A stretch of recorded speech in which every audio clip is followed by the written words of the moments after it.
नमस्कार साथियों, हमारे YouTube चैनल द्रोणापीशियस में आपका स्वागत है। हिंदी साहित्य के इतिहास में हम भक्ति काल को पढ़ रहे थे। किसको पढ़ रहे थे? भक्ति काल को पढ़ रहे थे। हिंदी साहित्य के इतिहास में क्या पढ़ रहे थे? भक्ति काल,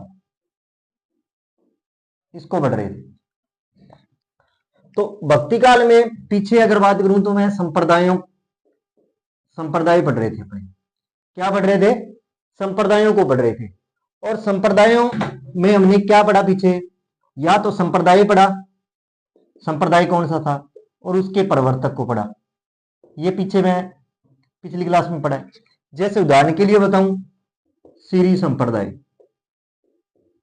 ठीक है, रामानुजाचार्य, ठीक है। मैंने प्रवर्तक लिखा दिए थे और उसके संप्रदाय लिखवाए थे आपसे, ठीक है। और उसके साथ साथ में मैंने आपको बताया था पिछली ही क्लास में, एक तो संप्रदायों के बारे में बात की थी, एक भक्ति काल के बारे में अपने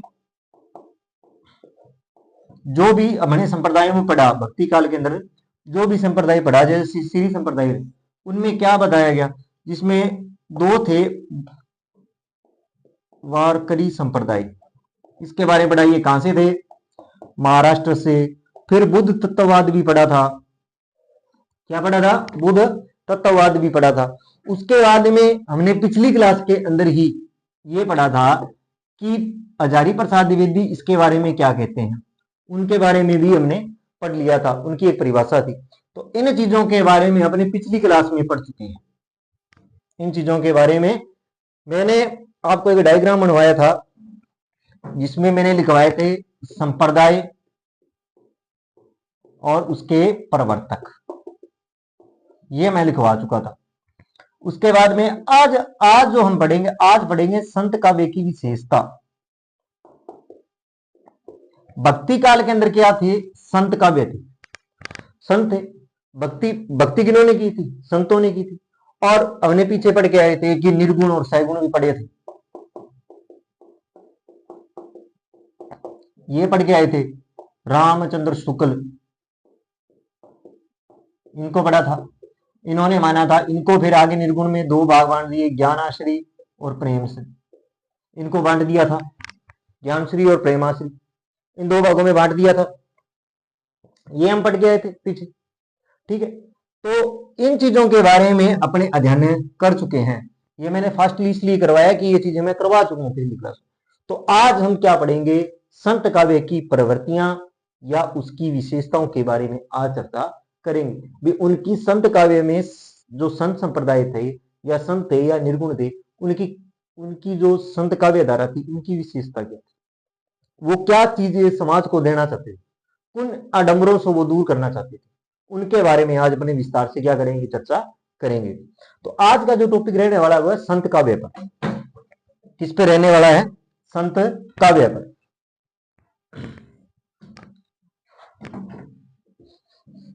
किस पे रहेगा? संत काव्य पर। संत काव्य पर देखते हैं क्या कहना चाहते हैं संत काव्य। संत काव्य की चर्चा कर लेते हैं अपने।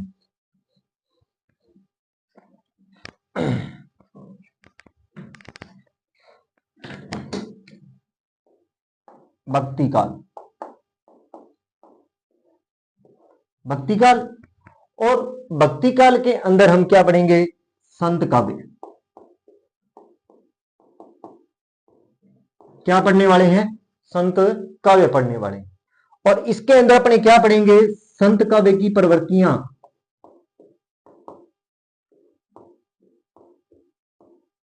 प्रवृत्तियां क्या पढ़ने वाले हैं? प्रवृत्तियां पढ़ने वाले हैं, प्रवृत्तियां, या इसको आप विशेषता भी कह सकते हो, एक ही बात है। देखो क्या विशेषताएं थी इनकी। पहला निर्गुण ब्रह्म की उपासना करना। संत काव्य की पहली क्या थी? निर्गुण, निर्गुण जो थे, निर्गुण ब्रह्म, ब्रह्म की उपासना, ब्रह्म की, निर्गुण ब्रह्म की उपासना। निर्गुण का मतलब जो मूर्ति, कहने का मतलब मूर्ति पूजा का क्या था, ये मूर्ति पूजा से अस्तित्व नहीं था। ये कहते हैं कि ईश्वर अनेक हैं, उसके रूप अनेक हैं। ये भी मैं लिख देता हूं। निर्गुण का क्या मानना था, ईश्वर एक है। ये सोच थी किसकी, निर्गुण की। कोई मूर्ति पूजा कुछ भी नहीं है, ईश्वर एक है और वो अपने अंदर है। बहुदेववाद या अवतारवाद में अनास्था थी कि ये बात आ गई। 2 नंबर की अगर मैं बात करूं, 2 नंबर क्या, बहुदेववाद, बहुदेववाद क्या, बहुदेववाद तथा अवतारवाद, चाहे बहुवाद हो चाहे अवतारवाद हो, चाहे तो बहुवाद है चाहे अवतारवाद है, उसमें क्या थी, अनास्था थी। क्या थी, में अनास्था, क्या थी, अनास्था थी इनकी, कि बहुवाद तथा अवतारवाद में अनास्था। ठीक है, अब बात कर लेते हैं 3 नंबर, गुरु की महत्ता का जोड़ दिया था इन्होंने, की महत्ता, गुरु को सर्वोपरि माना था इन्होंने। देखो संत का निर्गुण ब्रह्म की उपासना है, बहुदेववाद या अवतारवाद में अनास्था थी, गुरु की महत्ता थी। जात पात का विरोध किया था इन्होंने, जात पात का विरोध, जात पात का क्या किया था इन्होंने, विरोध किया था। ठीक है, भय आडंबरों का विरोध किया था, भय आडंबरों का विरोध, बाह्य आडंबरों का क्या किया था, विरोध किया था। 6 नंबर की अगर बात करूं, बाह्य आडंबरों का क्या किया, विरोध, नाम स्मरण और भजन पर बल दिया। नाम स्मरण, नाम स्मरण व भजन, नाम और भजन पर क्या दिया था, बल दिया था। नाम स्मरण व भजन पर बल, नाम स्मरण और भजन पर क्या दिया था, बल दिया था। देखो पहला क्या था, निर्गुण के प्रति ब्रह्म की उपासना, बहुदेववाद या अवतारवाद के प्रति अनास्था, गुरु की महत्ता पर जोर दिया था, जात पात का विरोध किया था, बाह्य आडंबरों का विरोध किया था, और नाम से उन्होंने भजन पर क्या दिया था, बल दिया था। किसने, संत काव्य ने। बात समझ में आई। अब बात कर लेते हैं आगे।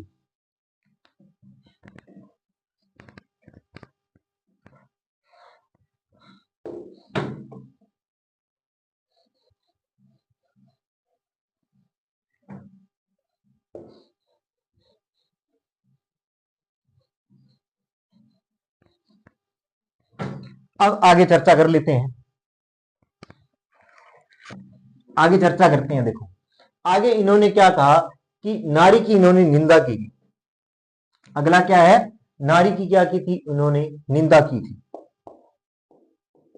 नारी की निंदा, बाधक माना था इन्होंने भक्ति में, संत काव्य में। रहस्यवाद की अभिव्यक्ति, रहस्यवाद की अभिव्यक्ति, रहस्यवाद की अभिव्यक्ति की, रहस्यवाद के बारे में इन्होंने भावात्मक व भावात्मक रहस्यवाद तथा साधनात्मक जो थे, दोनों प्रकार के रहस्यवाद मिलते हैं, कि इनमें भावात्मक और साधनात्मक दोनों प्रकार का क्या मिलता है, रहस्यवाद मिलता है। इसमें कौन कौन से मिलते हैं, भावात्मक व साधनात्मक रहस्यवाद मिलता है। ठीक है, अगर बात करूं आगे 9 नंबर की, नारी की निंदा की थी, वेश्यावाद की क्या की थी, अभिव्यक्ति की थी इन्होंने, ठीक है। शांत रस की अभिव्यंजना है इनमें। संत काव्य में कौन सा रस है? शांत रस। शांत रस क्या है? शांत रस की अभिव्यंजना।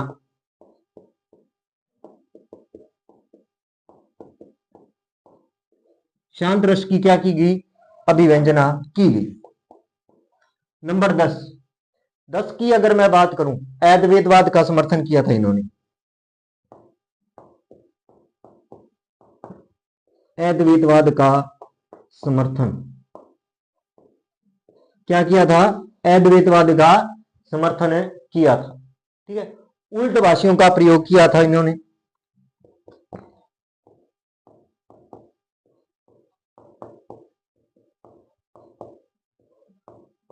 का प्रयोग क्या किया था? उलट भाषियों का प्रयोग किया था, ठीक है। क्योंकि कबीर कबीर ने उलट भाषियां उक्तियों का प्रयोग किया था। कबीर की विरोधी भाव था ये। उलट भाषियों में क्या था? कबीर मेन कौन थे? कबीर थे इसमें। तो देखो, नारी की निंदा की गई, वैश्यवाद की अभिव्यक्ति है, शांत रस की अभिव्यंजना है, अद्वैतवाद का समर्थन किया और उल्ट भाषियों का प्रयोग किया था। अब बात कर लेते हैं आगे।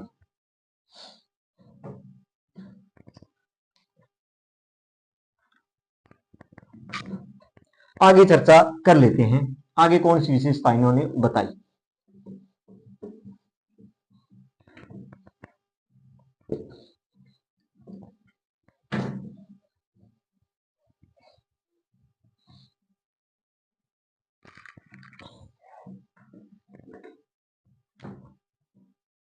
आगे अगर मैं चर्चा करूं, आगे अद्वैतवाद का क्या किया था? समर्थन किया, उल्ट भाषियों का प्रयोग किया था, कबीर इनमें थी, ठीक है। कबीर मेन थे। समाज सुधारक व लोक कल्याण थे। समाज सुधारक व समाज सुधारक कौन थे? समाज सुधारक व लोक कल्याण व लोक कल्याण की भावना किसकी? समाज सुधारक व लोक कल्याण की क्या थी? भावना थी, ठीक है। ज्ञान महत्ता पर बल दिया था इन्होंने। ज्ञान महत्ता पर बल दिया। क्या दिया था? ज्ञान महत्ता पर बल दिया था। किस पे बल दिया था? ज्ञान महत्ता पर बल दिया था। बात समझ में? स्वानुभूति पर बल दिया था। स्वानुभूति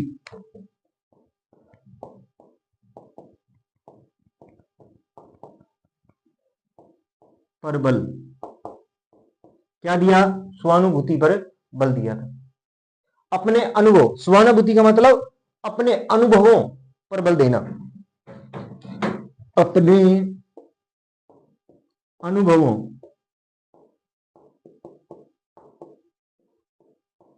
पर बल। किस पर? अपने अनुभवों पर क्या दिया? बल दिया, ठीक है। उसके बाद में अगर मैं बात करूं, आचरण की शुद्धता, कौन सा? आचरण की शुद्धता पर बल दिया।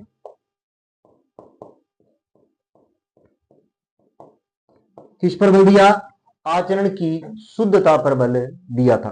तो देखो, समाज सुधारक व लोक कल्याण, ज्ञान की महत्ता पर बल दिया, स्वानुभूति पर बल दिया, आचरण की शुद्धता पर बल दिया था। किन्होंने? संत काव्य, ठीक है। अब बात कर लेते हैं आगे।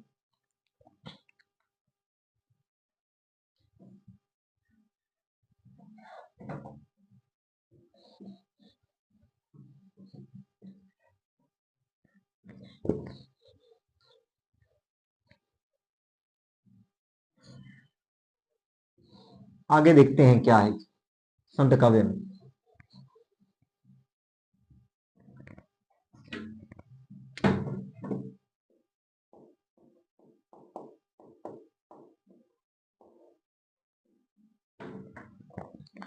अपने पढ़ रहे थे संत काव्य, विशेषता लिख देता हूं, या प्रवृत्तियां एक ही बात। देखो अब अपना अगला है भाषा। भाषा कौन सी थी? देखो किसकी बात करूंगा? भाषा की बात करता हूं। अगर भाषा, संतों की जो भाषा थी वो अपरिष्कृत थी, शुद्ध नहीं थी। संतों की भाषा,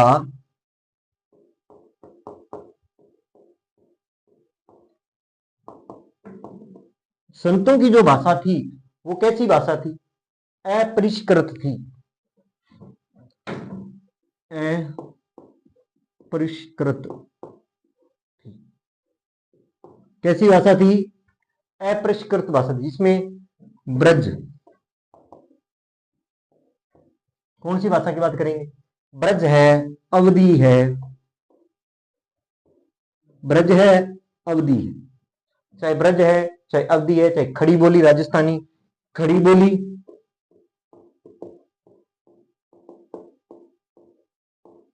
राजस्थानी, ये बोलियां थी, और पंजाबी, फारसी, पंजाबी और फारसी, पंजाबी और फारसी। ठीक है, अवधि है, खड़ी बोली है, राजस्थानी है, पंजाबी है, फारसी आदि का, आदि का मिला जुला रूप, मिले जुले रूप के कारण, मिले जुले रूप के कारण,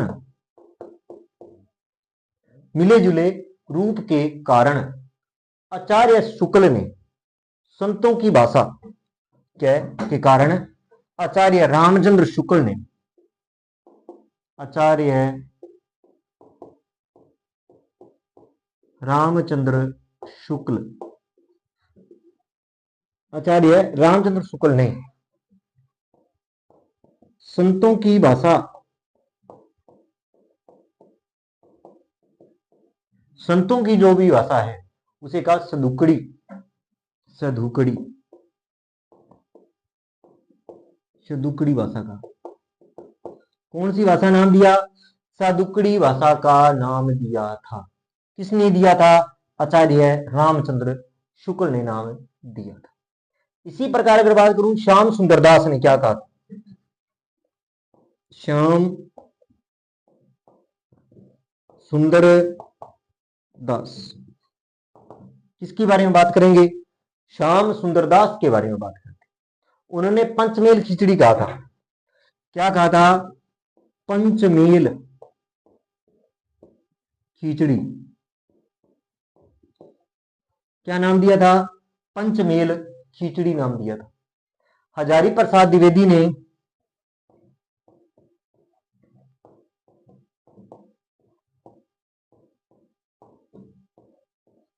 हजारी प्रसाद जो द्विवेदी हैं, उन्होंने कबीर को भाषा का डिक्टेटर कहा था। कबीर को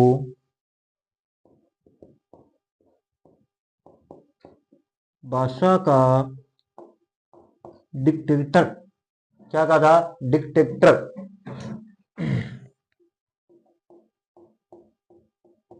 डिक्टेटर कहा था। क्या कहा था? भाषा का डिक्टेटर। क्या कहा था? भाषा का डिक्टेटर कहा था। भाषा का डिक्टेटर किसे कहा था? कबीर को कहा था। किसने कहा था?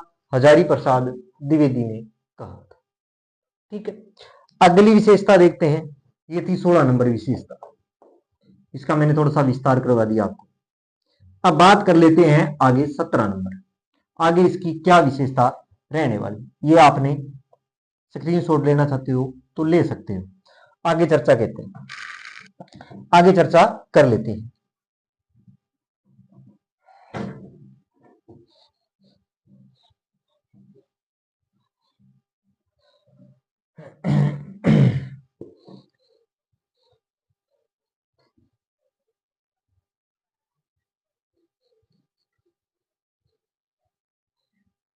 देखते हैं आगे, आगे चर्चा कर लेते हैं। आगे क्या है, अगली जो विशेषता है वह मुक्तक की प्रधानता। 17 नंबर जो है मुक्तक की प्रधानता। मुक्तक काव्य ज्यादा थे संतों द्वारा जो लिखी गई। 18 नंबर की अगर बात करूं, अलंकार। किसके बारे में चर्चा करेंगे अपने, अलंकारों के, कि संत जो काव्य है भाव प्रधान है और कला प्रधान नहीं है, कि संत काव्य है, संत काव्य भाव प्रधान है, कला प्रधान नहीं है।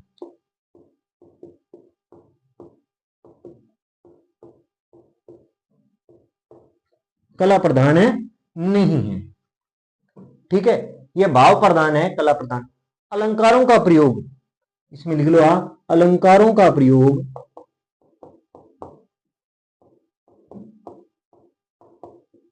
अलंकारों का जो प्रयोग हुआ है वो चमत्कार प्रदर्शन के लिए न होकर, चमत्कार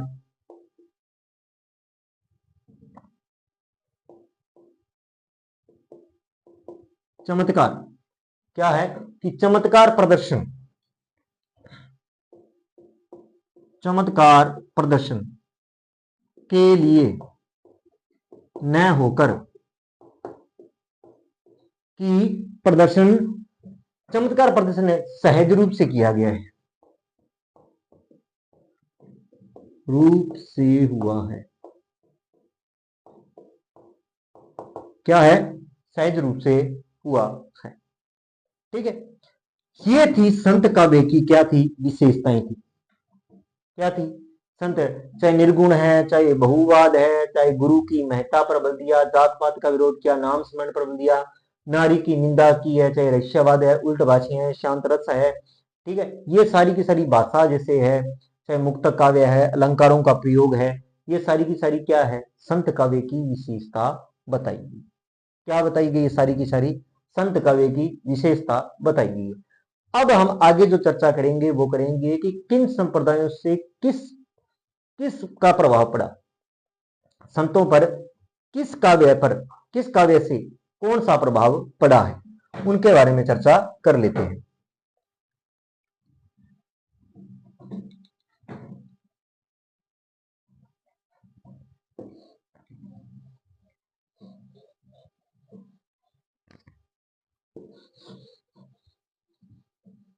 अब आगे देखो,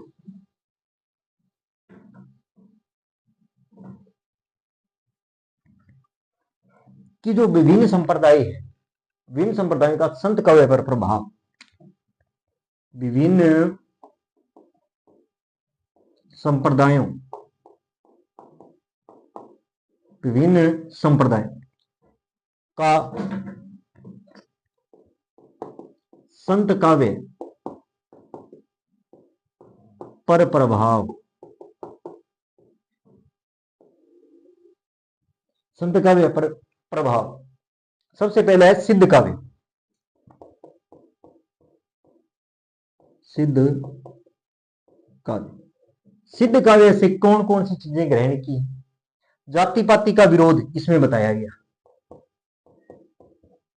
जाति पाति का विरोध, या जात पात का जो भी विरोध है, जाति पाति के लोग, जात पात के, अंधविश्वास का खंडन, इसमें 2 नंबर लगाऊं तो आडंबरों का विरोध, का विरोध कहां से, देन किन की देन है, सिद्ध काव्य की देन, आडंबरों का विरोध है, ठीक है। चाहे आगे अगर आप अंधविश्वासों, इसमें आप अंधविश्वास भी जोड़ दो साथ में, अंधविश्वास ये भी पूछा जा सकता। अगर इसी प्रकार उपदेश परंपरा, उपदेश परंपरा ये भी किनकी देन है, इन्हीं की देन है, ठीक है। रहस्यवाद,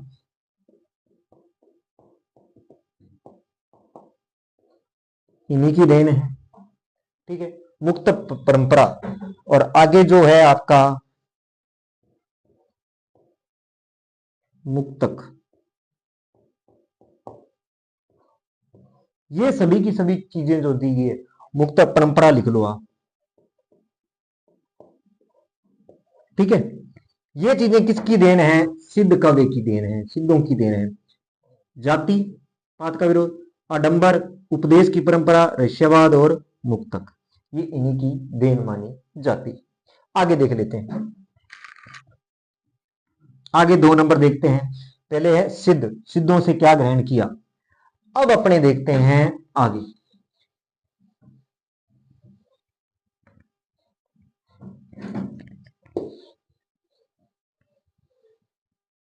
आगे चर्चा कर लेते हैं। आगे जो है वो है नाथ साहित्य। कौन सा है? नाथ साहित्य। कौन सा साहित्य की बात करेंगे? नाथ साहित्य।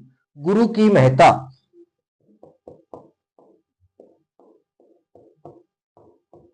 महत्ता किसकी महत्ता? गुरु की महत्ता। हठयोग इन्हीं की देन है। ठीक है, नारी की विरोध, नारी का विरोध इन्हीं की देन है। ठीक है, 4 नंबर अगर मैं बात करूं, उलट भाषियां,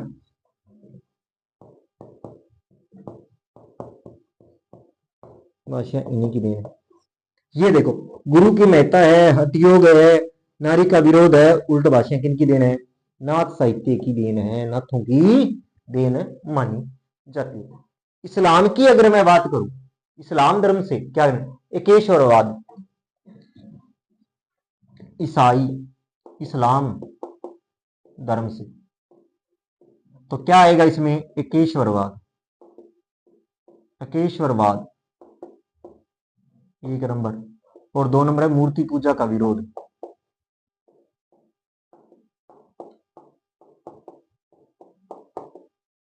विरोध, ये इनसे ग्रहण किया इन्होंने। ठीक है, एकेश्वरवाद, मूर्ति पूजा इस्लाम धर्म से, गुरु की महत्ता, हठयोग, नारी का विरोध, रूप भाषणों का प्रयोग, ये किससे ग्रहण किया? नाथों से। ठीक है,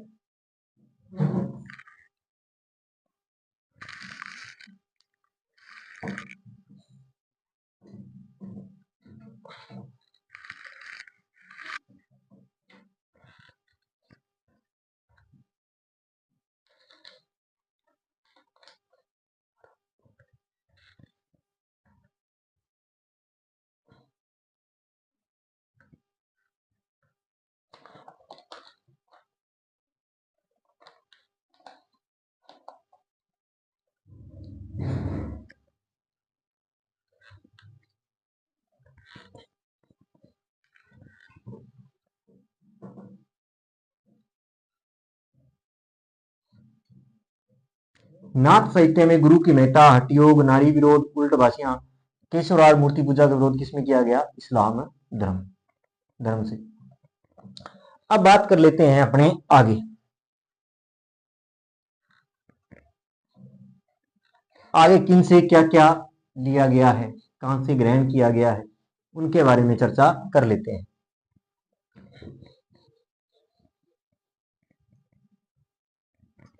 आगे देखो आप, शंकराचार्य के अद्वैतवाद से,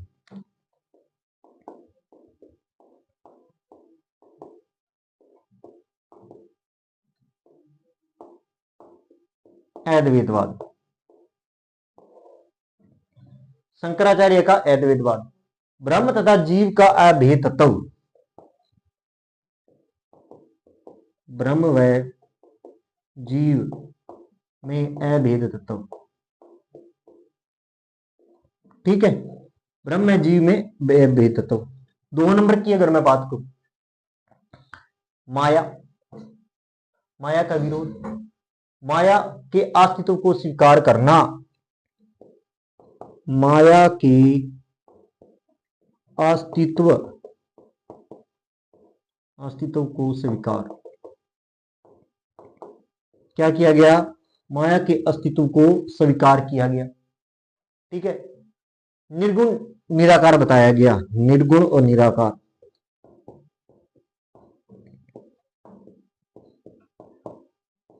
निराकार ये चीजें कहां से ग्रहण की गई?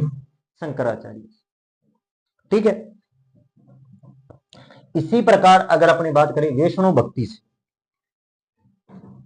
किसकी बात करें? वैष्णव भक्ति। वैष्णव भक्ति से क्या स्वीकार किया गया? वैष्णव भक्ति की अगर मैं बात करूं, आत्मसमर्पण, आत्मसमर्पण। 2 नंबर है अहिंसा,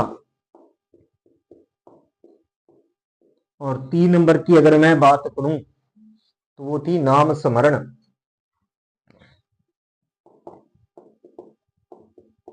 नाम स्मरण, आत्मस्मरण, अहिंसा और नाम स्मरण किसमें है? वैष्णव भक्ति में। ठीक है।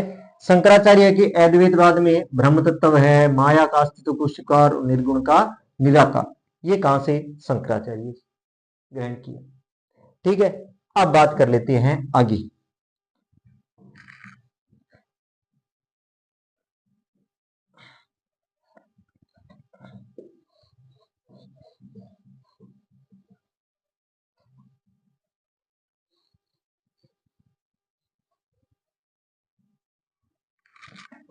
अब देखो आगे इसमें, अब अगर मैं बात करूं आगे उपनिषदों से क्या लिया गया है, किससे बात करेंगे? उपनिषदों से।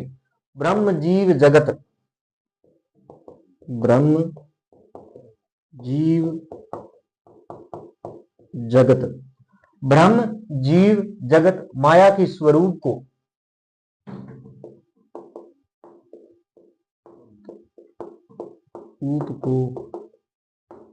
ज्यों का त्यों, माया के रूप को ज्यों को त्यों रखा गया। ठीक है। रहस्यवाद मैंने आपको बता दिया था, कहां से है बताओ? सिद्धों से। कहां से? और हठयोग भी मैंने बता दिया था, हठयोग कहां से है बताओ? नाथों से। यहां से इन्होंने संत काव्य परंपरा में अपने अस्तित्व में जो भी इन्होंने नियम बनाए वो इन्हीं की देन मानी जाती है। कि जो संतों ने क्या किया, जो चीजें क्या थी, जो चीजें समाज के लिए अच्छी थी उनको ग्रहण किया, और जो समाज के लिए सही नहीं थी उनका क्या किया था? विरोध किया था। तो ये थी संत काव्य की विशेषता। और संत काव्य ने कहां कहां से कौन सी चीजें ग्रहण की उनके बारे में। तो भक्ति काल में हमने संत काव्य शुरू किया, जिसमें हमने बताया संत काव्य की विशेषता, और वो जो विशेषताएं, जो नियम लागू किए वो कहां से ग्रहण किए थे उनके बारे में आज चर्चा की थी। तो आज के लिए इतना ही। अगर आपको मेरी क्लास अच्छी लगी हो, लाइक करें, कमेंट करें, चैनल को सब्सक्राइब करें। धन्यवाद।